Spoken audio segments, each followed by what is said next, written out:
Part 3 na tayo sa MIUI 125. So ito na siya ngayon. Tapos ko na siyang na-top overhaul. Pinalitan ng block, cylinder block kit. So kasama yung piston ring. So ayan. Kasi yun nga, yung pinaka-issue niya na bakit siya umusok is may kayod. Yan, may tama. Yung block,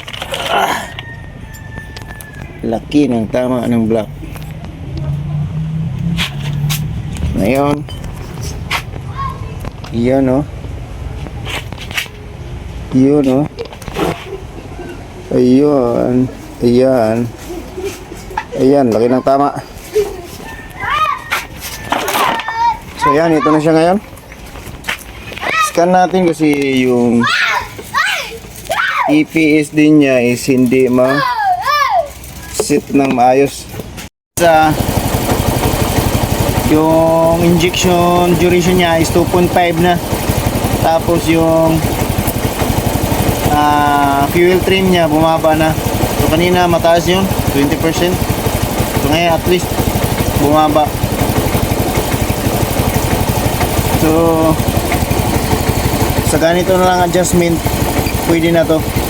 Tapos yung RPM niya 1415. So ito bumalik na, naging 0.66 na. Tapos yung angle niya ay 0.